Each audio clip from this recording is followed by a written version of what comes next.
오늘 말씀에 그러므로 예수를 깊이 생각하라는 것입니다. 어떤 예수를 깊이 생각해야 되느냐? 어떤 예수를? 오늘 1장 2절 말씀 보니까 이런 말씀이 있습니다. 이 모든 날 마지막에는 이들을 통하여 우리에게 말씀하셨으니 이 아들을 만유의 상속자로 세우시고, 만유의 상속자입니다. 이 땅의 모든 것이 누구의 것이냐? 예수님 것이에요. 상속자예요. 맏아들이에요. 이 땅에 있는 우주 안에 있는 모든 만물입니다. 만유입니다. 모든 것들이 누구에게 넘어가느냐? 상속자에게 넘어가요. 그 상속자를 내가 가지고 있으면 되잖아요. 그러면 다 가지는 것이지요. 예수로 말미암아 모든 세계가 지음받았다고 했습니다. 이 세상에 돌 하나도 저 풀뿌리 하나까지도 누가 지었나? 하나님이 지었다는 것입니다. 예수님이 지었다는 것입니다. 창조의 하나님이십니다. 하나님의 광재시요 그분의 그 본체의 형상이라 했습니다.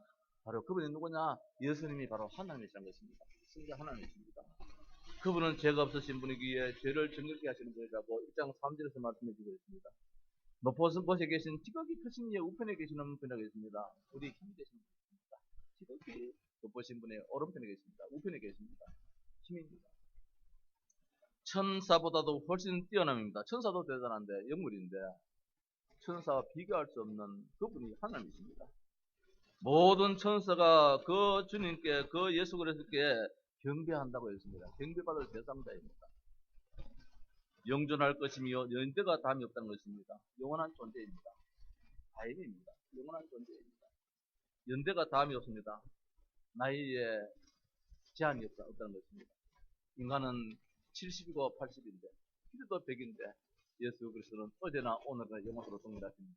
연대가 없으신 그분이 우리가 믿는 예수 그리스도입니다. 살아계신 하나님이라 말씀입니다. 죽음을 통하여서 죽음의 세력을 잡은 자입니다. 십자가를 통하여서 사탄 것으로 완전히 매라진 분이 누구냐? 예수 그리스도입니다. 하나님의 대제사장이 되어서 모든 만인류의 모든 죄를 속량해 주시는 그분입니다. 시험을 받아서 고난을 당하신 적, 시험 받는 자를 능히 도우시는, 내 형편을 아시고 내 아픔을 아시고 내 몸부림침을 아시는 그분이 누구냐? 내가 믿는 예수 그리스도입니다. 오늘 성경은 그렇게 말씀하고 있습니다. 그분을 깊이 생각하라. 그러면 모든 문제 해결된다는 것입니다. 예수님 생각해보라는 것입니다. 이번 한 주간 동안도 진짜 예수를 깊이 생각해 보십니다. 오늘 아침 우리 유목사님 그렇게 말씀하시고요. 후에 공간 시간 말씀에 이제 뭐 유목사님 위치가 있으니까 말입니다. 이런 말 저런 말들이 많이 들리잖아요. 이제 우리 단체들이 막 커졌으니까 말입니다. 좋은 소식도 들릴 것이고 부정 소식도 들릴 것이고, 그래서 이것을 해결하는 방법이 나만의 방법이다 그래요. 우리는 그것을 문제 생기면은 그런 고민을 하게 됩니다. 걱정을 하게 됩니다. 어떻게 알고 분위기를 하게 됩니다. 이게 일반적인 우리의 모습이잖아요. 그 유목사님 그렇게 말씀하시더라고요. 나는 전부 다 기도 속에 다 집어넣는다. 기도 속에 다 집어넣는다는 거예요. 기도가 뭡니까? 예수님을 생각하는 게잖아요. 예수님은 그리스도라는 것입니다. 이 문제도 해결자이십니다. 저 문제도 해결자이십니다. 그러니까 어느 날 다 문제가 해결된다는 것입니다. 맞지? 여기는 이 모사도 그 같은 길을 걷고 있습니다. 같은 길을 걸어가고 있습니다. 그때마다 예수님이 오늘 말씀 보니까 만물의 주인이신데 만유의 상속자이신데 그러면은 다 있다는, 이 세상에 존재하는 모든 것들은 다 누구의 것이냐? 주님의 것이에요. 주인의 것이에요. 오늘 학습을 받고 세례받는 분이 이 믿음을 가져야 돼요. 이 믿음 가질 때 학습받고 세례받고 낙심하지 않게 된 것입니다. 아니면 세례받고 난 다음에 교회를 많이 떠납니다. 왜? 알지 못해가지고 예수 믿는 이유를 모릅니다. 예수님 누구인데 이런 분이신데, 그래서 그분을 생각하라는 것입니다. 자, 첫 번째로 예수님을 깊이 생각하십시다. 거룩한 형제들아 했습니다. 예수를 깊이 생각할 수 있는 사람이 아무나 원합니다. 오늘 우리 같은 사람, 구원받은 사람, 하나님의 거룩하심으로 부르심받은 우리가 예수님을 깊이 생각할 수 있다는 것. 수학 문제, 어려운 문제는 머리 좋은 학생들한테 이렇게 풀을 한다 할지라도 예수가 그리스도라는 사실은 이게 안 믿겨져요. 안 믿겨져. 오늘 우리가 이 사실 앞에 도대체 내가 누구 이게 예수를 깊이 생각하라고 하느냐? 천하의 천지의 가장 중요한 그 이름, 그 무엇과도 바꿀 수 없는 그 이름을 도대체 내가 누구이기에 이 이름을 생각하라고 하느냐? 한계스럽잖아요. 저는 어제 저녁에 혼자서 시간 가운데서 저 높은 곳을 향하여 날마다 나아갑니다. 오늘 찬송제 설교도 하고 있는 찬송인데 1절을 부를 때는 별로 감격이 없더라고요. 한 번 부를 적에는 그 다음에 한 번 더 두 부를 적에는 마음에 감격이 있다. 세 번째 부른 데는 말입니다. 내가 막 북받쳐가지고 찬송을 못 부르겠더라고요. 막 눈물이 뻑뻑. 이게 예수입니다. 한 번 부를 때는 잘 감격이 없어요. 주여 두 번 때는 새로운 감격이 있어요. 그 다음에 주여 부를 때는 또 새로운 감격이 있어요. 그때는 막 눈물을 막 주체를 하지 못하겠어요. 오늘 다음 찬송 부를 때 눈물 한번 흘리는지 내가 볼게요. 눈물 흘릴 때까지 자꾸 불러와야 되겠습니다. 우리의 믿는 도리입니다. 길과 진리입니다. 우리의 사도이십니다. 우리를 바른 길로 인도하시는 그분이십니다. 그분을 생각하면 바른 길로 인도하게 되어 있어요. 살 길로 인도하게 되어진다는 것입니다. 대제사장이십니다. 우리의 모든 저주 문제를, 우리의 모든 인생 문제를 다 해결해 주신 참 대제사장, 큰 대제사장이십니다. 예수님은 40일 동안 감람산에서 제자들에게 말씀하셨습니다. 제자들은 예수님의 말씀을 생각했을 것입니다. 그러나 더 중요한 것은 예수님을 생각했을 거예요. 물론 말씀이 전부 다지만은 예수님 당신을 생각했어요.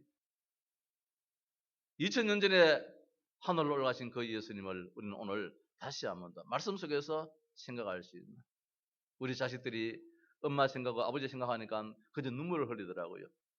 엄마의 했는 일보다도 엄마 자체입니다. 엄마 자신입니다. 오늘 예수님 자신입니다. 그분이 구원자이십니다.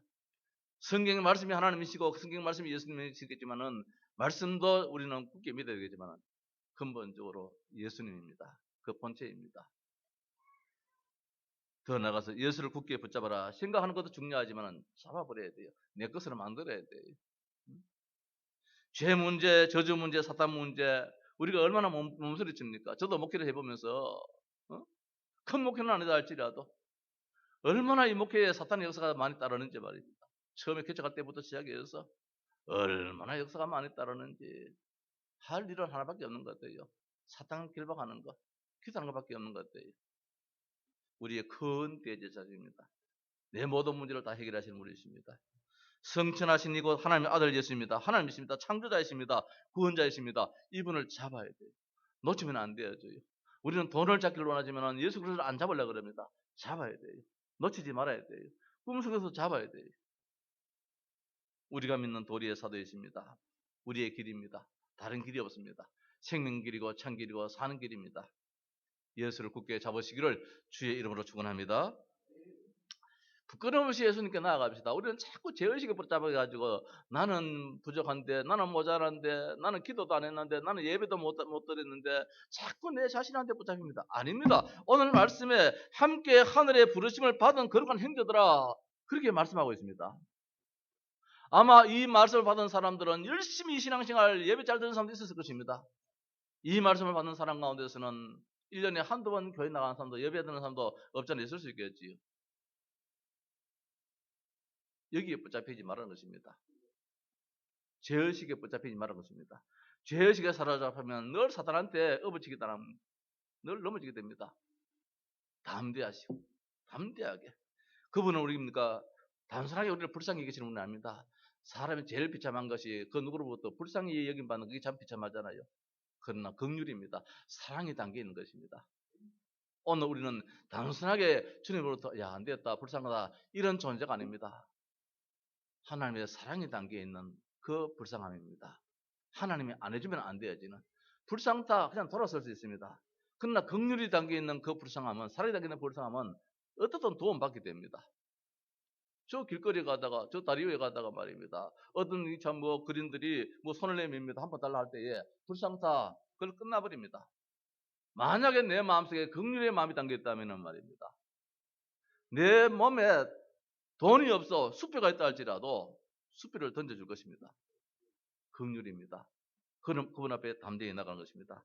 때를 따라 돕는 은혜를 얻기 위하여서 우리는 순간마다 주의 은혜가 아니면 살 수가 없습니다. 잠자리에서도 하나님의 은혜가 필요합니다. 밥 먹을 때도 하나님의 은혜가 필요합니다. 모든 사람들이 불안해서 물 마실 때가 어떻게 될까 싶어가지고 저 냉장고 속에다가 부적도 갖다 붙이고 이래 하잖아요. 물을 마실 때도 하나님의 은혜가 필요합니다. 인생 걸음걸이에 하나님의 은혜가 필요합니다. 담대하게 하나님의 은혜의 보좌 앞에 나아가는 성도 되시기를 바랍니다. 은혜의 보좌 앞입니다. 그분 앞에는 없는 것이 없습니다. 다 해결됩니다. 그분 앞에서는 최신식 모든 의료장비가 다 갖춰져 있습니다. 왜 삼성병원을 찾습니까? 왜 서울대병원을 찾습니까? 왜 대구 경대병원을 안 찾고 서울에 올라가려고 합니까? 의료시설이 잘 되어 있어요. 최고의 의료진이 갖춰야 되어 있어요. 우리 주님 앞에서는 모든 것이 다 갖춰져 있어요. 이 세상 그 어떤 것으로 할 수 없는 그 문제가 해결이 되어져요. 이번 우리 부미의 그 목사님 말입니다. 내가 얼마 전에 했거든요. 목사님, 내가 대구에 그 어느 병원에 갔더니만은 내 목 디스크 이거 그것이 치료받았습니다. 진짜 병원에 가니까 이거 하라 그러더라고요. 수술하라 그러더라고요. 보니까 MRI 찍어도 보니까 엉망이라. 막 아파서 못 견디겠어요. 그래서 어떻든 거기 갔는데 병원이 얼마나 그럼한지 말입니다. 저 시골 저 업 단위의 작은 병원처럼 그런 분위기에. 그런데 소문이 났는지 간호사들이 많더라고요. 작은 의원급인데 간호사가 많다면은 환자가 많다는 뜻 아닙니까? 보니까 환자들이 참 많아요. 의료 장비가 참 시원찮아요. 엑스레이기가 있는데 이게 얼마나 오래되고 고장이 났는지 다리가 부러졌는지 그러면 새거 사면 좋겠는데 그걸 누런 테이프 있잖아요. 그걸 디디디디 감아가지고 그렇게 고정시켜 있는 그런 병원이라요. 그런데 났잖아요. 났었어요. 이분이 이야기해요. 서울대병원 삼성병원 다 갔다가 안 되는 사람 저거 온다 그래요. 그 말 들으니까 내가 확실히 생기더라고요. 그래서 내 몸을 맡겼지요. 맡겼는데 한 석 달, 넉 달 되니까 났어요. 좋아졌어요. 그래서 이야기했어요. 당신 서울대병원만 가지 말고 서울대병원 갔더니만 마지막에 그래 살다가 죽습니다. 그 말 들었지 않느냐. 당뇨가 심해서 강단에 예배 드렸다가 내려오다가 쓰러져 버렸거든요. 그런 인생이 참 얼마나 허무합니까? 서울대병원에 내 몸을 다 맡겼는데 의사한테 최고의 의료진한테 다 맡겼는데 그래 쓰러져 가니까 하는 이야기가 10수년 동안 내 몸을 맡겼는데 이제 와서 하는 이야기가 그래 살다가 가는 겁니다. 이래버리는 거라. 얼마나 화가 납니까? 갖다 둔 돈이 얼만데. 당신을 내가 믿고 말입니다. 대한민국 최고 의료진이라고 믿고 내 몸을 맡겼는데 마지막에 하는 이야기가 그래 살다가 가는 겁니다. 이 말 들으려고 그런 건 아니잖아요. 그런데 또 서울대병원을 찾더라고요. 또 나름대로 이유가 있겠지요. 그래. 다 갖춰져 있기 때문에 또 찾고 싶겠지요. 오늘 우리 주님 앞에서는 세상의 의료진이 할 수 없는 이 모든 문제가 다 해결된다 말씀입니다. 그 믿음 갖도록 하십시다. 은혜의 보좌 앞입니다. 그래서 우리는 담대하게 나아가야 됩니다. 오늘 이 시간에 우리의 모든 아픔이 있다면 치유받는 시간 되기를 바랍니다. 우리의 모자람이 있다면 회복되어지는 시간, 얻는 시간이 되기를 바랍니다. 주님의 보좌 앞에 담대히 올라왔습니다. 마지막으로 예수를 바라보십시다. 순간순간 예수만 바라보십시다. 믿음의 주입니다. 온전케 하시는 분입니다. 모자람이 없게 하시는 분이 있습니다. 채워주시는 분이 있습니다. 하나님의 보좌 우편에 계십니다. 지금도 우리를 불법 같은 눈동자로 지금 우리를 보고 계십니다. 무엇이 필요한지 우리의 슬픔을 채우시는 분이 있습니다. 무엇을 보면서 살자느냐? 예수 그리스도를 바라보면서 바울은 그 예수를 펴들어서 말해서 달려갔습니다. 오늘 우리 승리의 주일을 맞이해서 이 예수를 생각하는데 이번 주간에 1장, 2장, 이 3장을 쭉 읽어보시기 바랍니다. 읽어보시면서 정말로 우리의 마음에 감격이 되어진, 감동이 되어지는 그런 복이 있길 바랍니다. 성도 여러분, 예수를 깊이 생각하라. 우리가 아직 죄인 되었을 때에 그리스도께서 우리를 위하여 죽으심으로 하나님께서 우리에 대한 자기의 사랑을 확정하셨다 했습니다. 하나님의 사랑입니다. 확정하셨습니다. 도장 팍 찍었습니다. 변치 않습니다. 도장 안 찍었으면은 너 몰라 하시는데 도장을 팍 찍었습니다. 고정했습니다. 확정했습니다. 사망에서 생명으로 옮겼다고 했습니다. 우리를 구원하시는 분이시고 우리를 긍휼히 계시는 분이고 우리를 책임지시는 분이시고 사랑하시는 분이십니다. 하나님의 세상을 누를 주셨습니다. 독생자 예수 그리스도를 주셨습니다. 누구든지 저를 믿는 자는 구원을 얻는다는 말씀하셨습니다. 정말 예수를 깊이 생각하는 우리 온 성도 되시기를 주의 이름으로 축원합니다. 찬송 400개 시기를